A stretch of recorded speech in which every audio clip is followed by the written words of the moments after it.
Bom, hoje então a gente conversa um pouquinho sobre este livro maravilhoso chamado O Jogo da Amarelinha, de Júlio Cortázar, ou Julio Cortázar, como preferir. Bem, minha gente, maravilhoso na minha opinião, né? Porque eu conheço muita gente que odeia este livro com todas as forças, não consegue, né, enfim, terminar a leitura de jeito nenhum, mas vamos lá. E, na verdade, o que nós vamos fazer aqui nesse vídeo hoje é tentar conversar um pouco sobre o Jogo da Amarelinha. Porque, veja bem, este livro aqui foi publicado em 1963 e ele é conhecido pela sua estrutura, ou por sua falta de estrutura, de repente. Enfim, a saber, certo? Então, olha só, esse livro pode ser lido de duas formas diferentes, né? Essas duas formas são propostas pelo próprio autor ali no preâmbulo do livro mesmo. Então, você tem ali, ó, tabuleiro de leitura.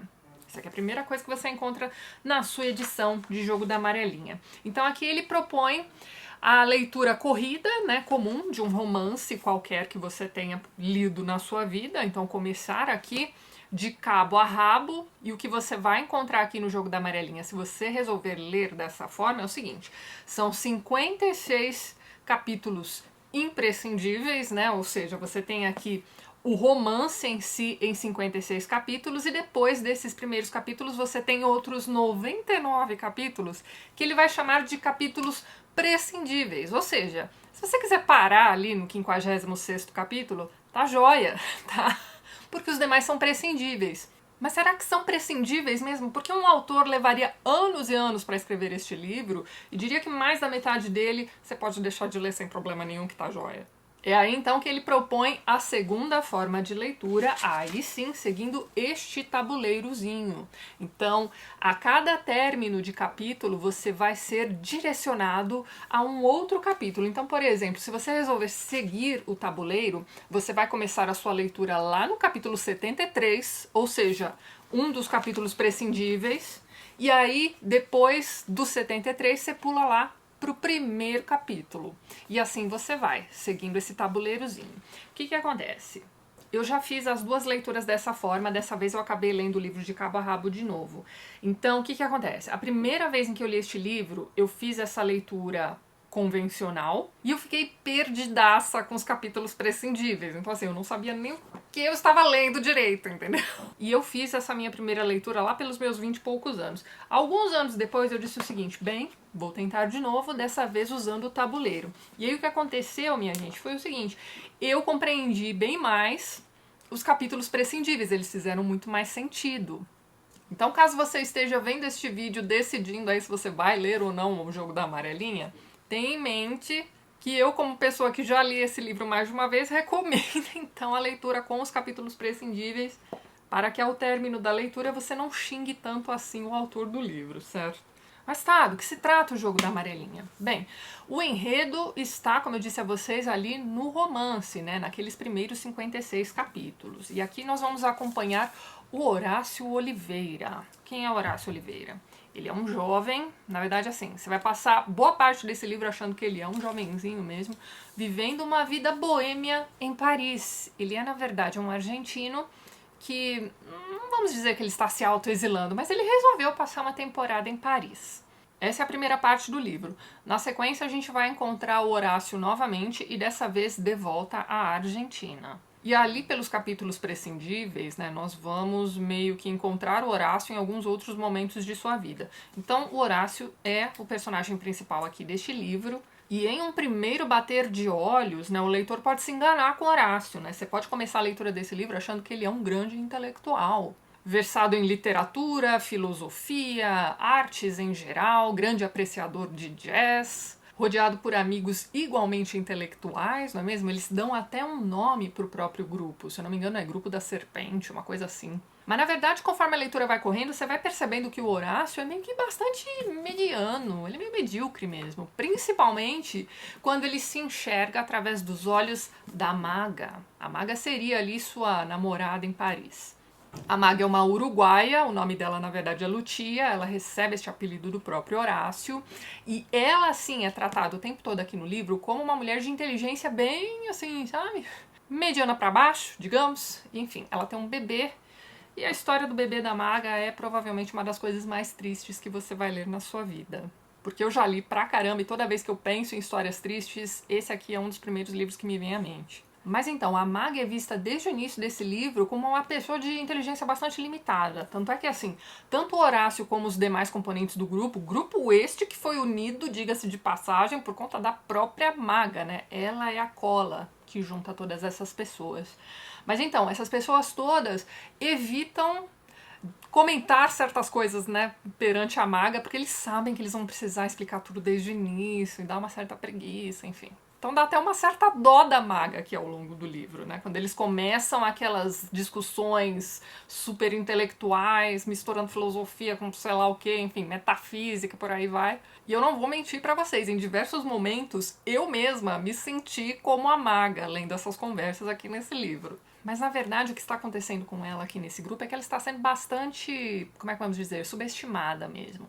Então ela vai funcionar como um espelho para o próprio Horácio, e o que ele vê através desse espelho não é lá muito agradável. Então ele tem assim uma relação bastante estranha com essa mulher de quem ele depende. Quando a gente encontra o Horácio no primeiro capítulo, ele está procurando pela maga. E já faz um tempo. Então ele começa o livro se perguntando isso aqui, ó. Encontraria a maga? Então o livro começa assim e aos poucos você vai entendendo então o que teria acontecido com essa maga, com o bebê da maga e aí vai. Mas então, a questão desse grupo não ter vontade de explicar as coisas pra maga, fazer umas piadinhas pelas costas dela e tudo mais, tem também a ver com a questão de que eles são jovens que não têm tempo a perder. Então é muito interessante porque assim, durante as conversas você vai percebendo que é isso que eles pensam a respeito de si mesmos. Mas enquanto a gente tá lendo aqui o que eles fazem, o que eles deixam de fazer, o leitor mesmo tem a nítida impressão de que eles estão perdendo tempo. Eles não estão fazendo nada de construtivo, eles estão, sei lá, flanando por Paris mesmo, entendeu? E se achando pra caramba, porque não, nós discutimos filosofia, ouvimos jazz, não sei, enfim.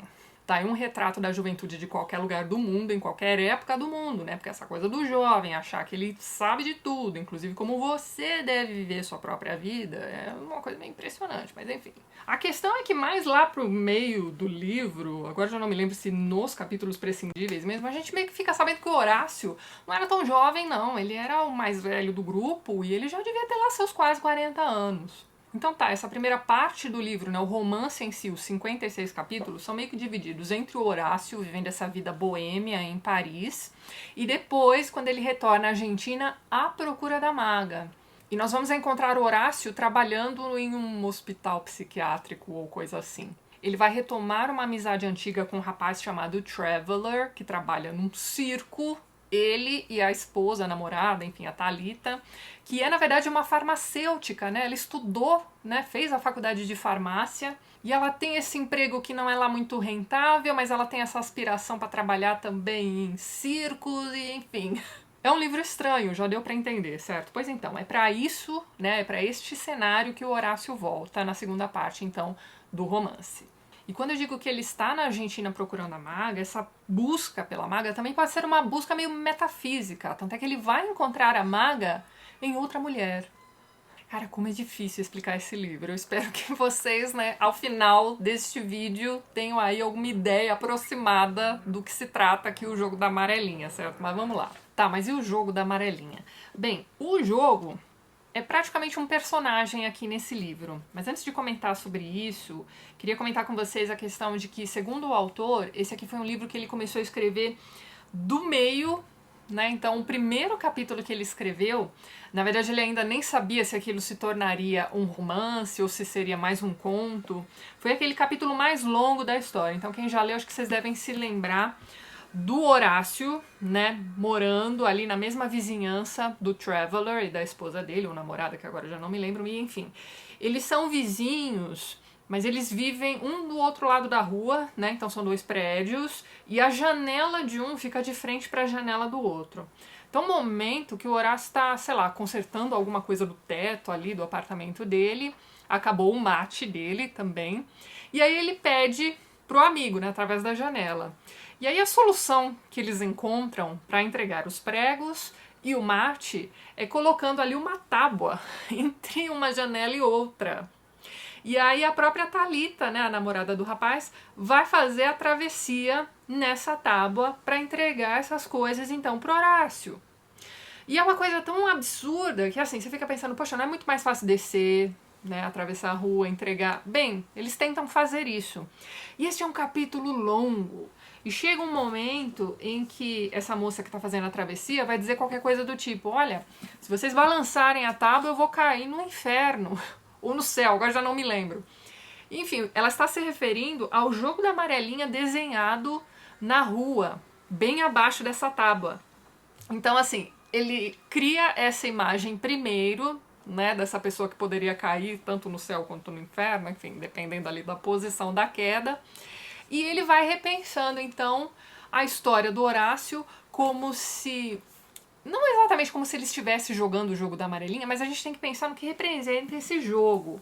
Ah, gente, vocês já devem ter jogado isso na infância, certo? Enfim, você desenha a giz na rua ali, aquele tabuleiro, chama os amiguinhos pra brincar. Então, é uma brincadeira que começa no inferno e você precisa jogar, né, aquela pedrinha ali né, nas posições ali do tabuleiro e você tem que jogar a pedrinha no lugar certo e pular do jeito certo até finalmente você alcançar o céu.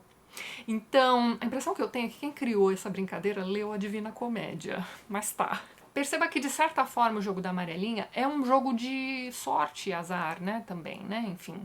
Você tem que calcular direitinho onde é que você vai jogar aquela pedrinha, mas, na verdade, né, existem algumas variantes aí que podem fazer essa pedrinha não cair onde você esperava, certo? Esse jogo vai aparecer de diversas formas diferentes ao longo do livro todo, não só dos capítulos do romance, quanto dos prescindíveis também. E ele tem sempre um papel meio que determinante na história, por isso eu digo a vocês que, pra mim, né, não sei se vocês pensaram assim também durante a leitura, mas o Jogo da Amarelinha é também um personagem aqui. E este livro aqui é repleto de peculiaridades, eu vou comentar apenas algumas com vocês. Você tem, por exemplo, ali o capítulo 34, que causa uma estranheza danada conforme você começa a lê-lo. E assim, é o seguinte, aqui você tem, na verdade, dois textos intercalados. Então, vamos supor que você numere todas as linhas desse texto, né, deste capítulo. As linhas ímpares vão dar conta ali de memórias do Horácio sobre os tios dele, e as linhas pares vão dar conta de uma carta que ele está escrevendo para a maga, se despedindo dela, pedindo desculpas, mas ao mesmo tempo ele está também prometendo que ele vai procurá-la. Então, a questão aqui é que você tem dois capítulos misturados em um só, e dá um certo trabalho fazer a leitura aqui desse capítulo. Como eu disse a vocês, é bom ir pulando linhas. Olha o jogo da amarelinha aí de novo. O Cortázar é um cara que achava que o leitor não poderia ser um leitor passivo, ele tinha que ser um leitor ativo, né? A leitura tinha que incluir o leitor e dar trabalho para o leitor. É exatamente isso que este livro faz, tá? Outra peculiaridade aqui que eu tenho para comentar com vocês é a do capítulo 41, que é bem interessante. Então você tem uma reunião aí desses amigos e num dado momento um deles vai fazer ali um diálogo típico de espanhóis. E aí ele cria esse diálogo entre o López e o Pérez, né, duas pessoas que não existem, que ele acabou de inventar, para fazer esse diálogo tipicamente espanhol, certo? Ao mesmo tempo que eu estou mostrando essas peculiaridades do texto para vocês, eu estou tentando mostrar também por que eu não consegui achar os detetives selvagens do Bolanho tão genial. Porque o Bolanho faz tanta coisa que já tinha aqui no Jogo da Amarelinha, naquele livro, que, enfim, é um livro muito bacana, também tem vídeo aqui no canal, eu gostei pra caramba daquela leitura, mas Jogo da Amarelinha é infinitamente melhor, na minha opinião, certo? Mas tá. Com isso eu quero dizer que existe uma grande chance de que se você gostou dos Detetives Selvagens por conta da forma maluca e tudo mais, você vai gostar pra caramba desse livro também.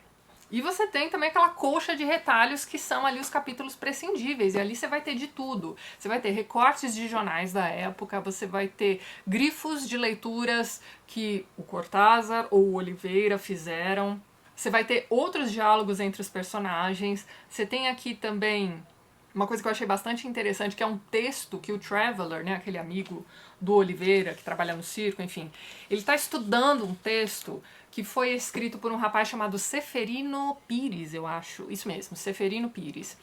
Ceferino Pires era um morador, né, de um hospital psiquiátrico, que um belo dia escreveu um texto para participar de um concurso da Unesco. Nessa época, o Cortázar era um dos jurados desse concurso, e ele leu esse texto do Ceferino Pires e achou genial, achou muito melhor do que das outras pessoas sãs que tinham escrito, né, e submetido ali seus textos para esse concurso.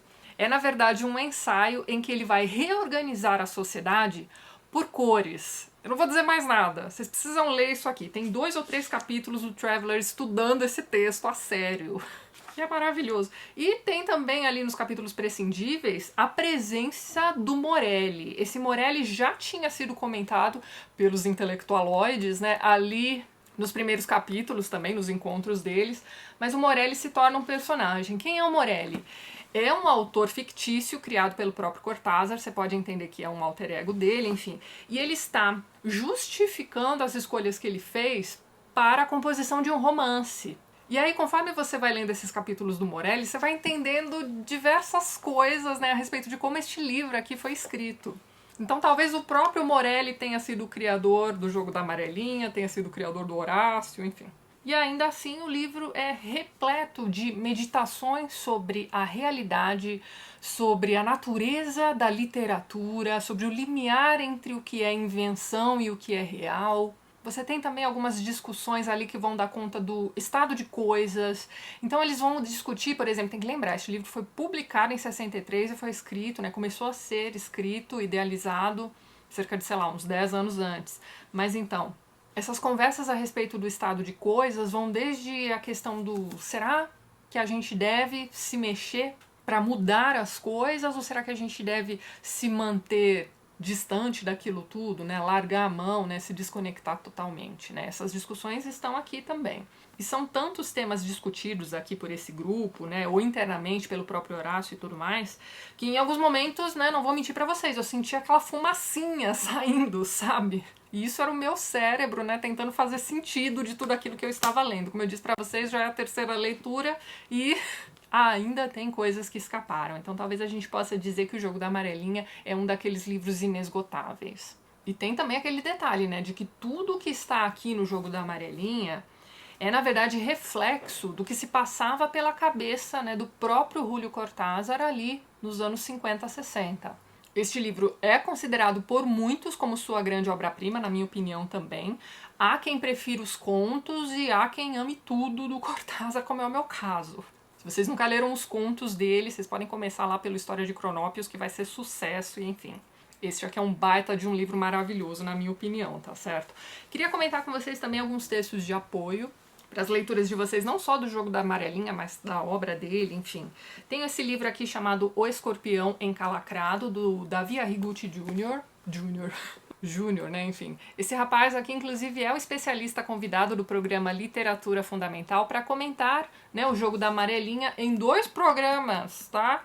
Este livro rendeu, viu? Vou deixar os links, então, para esses vídeos do Literatura Fundamental lá embaixo para vocês darem uma olhadinha. É sempre bom ouvir um especialista da obra, principalmente porque ele vai contextualizar bastante esse livro, vai contar bastante da vida do Cortázar, né? O Arrigucci foi amigo pessoal dele. Inclusive, a amizade começou quando o Cortázar entrou em contato com este texto aqui. Esse livro foi escrito na década de 70, né? Então você tem aqui todo um trabalho minucioso sobre a obra do próprio Cortázar.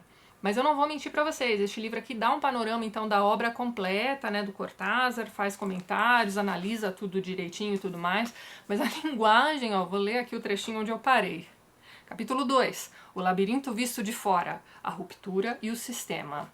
Subtítulo, Grande Voluta, a Linhagem da Destruição. Vista no conjunto, mas agora de uma perspectiva basicamente diacrônica, a obra literária de Júlio Cortázar pode ser vinculada a uma linhagem de rebelião e crítica da linguagem, que se insinua no pré-romantismo. Torna-se nítida a partir do romantismo, acentuando-se no simbolismo para atingir o ápice da força demolidora com o dadaísmo e o surrealismo e continuar ecoando em diversas tendências artísticas contemporâneas. Hello, Oliveira, né? Se é que você me entende. Enfim, me falta bagagem ainda para continuar a ler aqui esse livro do Arrigucci. Mas aqui nessa edição novinha em folha você tem também um texto bem interessante do Vargas Llosa. O que o Llosa vai fazer aqui, na verdade, é meio que um memorial, né? Um texto que ele escreveu quando ele soube da morte do Cortázar. E aí ele vai contar um pouquinho da amizade que ele tinha com Cortázar e vai contar também um panorama da obra dele, enfim. É um memorial mesmo, é bem interessante, mas não tem lá tanta informação a respeito do jogo da amarelinha mesmo. Agora, o grande livro que tem um texto muito interessante sobre o jogo da amarelinha, na verdade 2, é este aqui, que são então as aulas de literatura do Julio Cortázar em Berkeley em 1980. Aqui o próprio autor vai falar sobre sua própria obra, veja bem. De um jeito bem menos Oliveira, veja só você. Então, assim, ele começa a falar do jogo da amarelinha ali na 6ª aula, intitulada O Lúdico na Literatura e na Escrita de O Jogo da Amarelinha.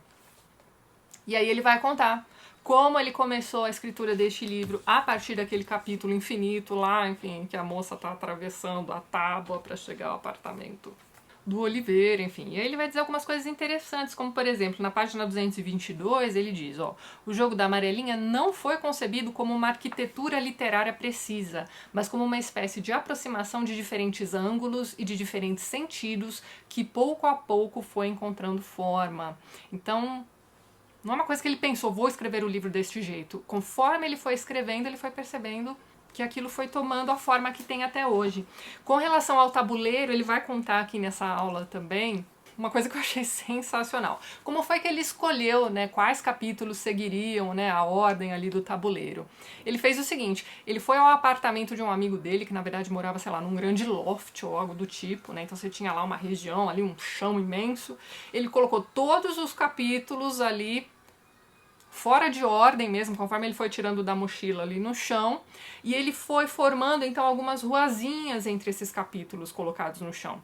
E foi assim escolhendo a ordem, né? Então ele foi passeando por essas ruazinhas, vendo o que faria sentido e foi juntando então cada capítulo atrás um do outro e formou o tabuleiro dessa forma. Então não tem nenhuma, sei lá, fórmula transcendental para ele ter escrito o jogo da amarelinha.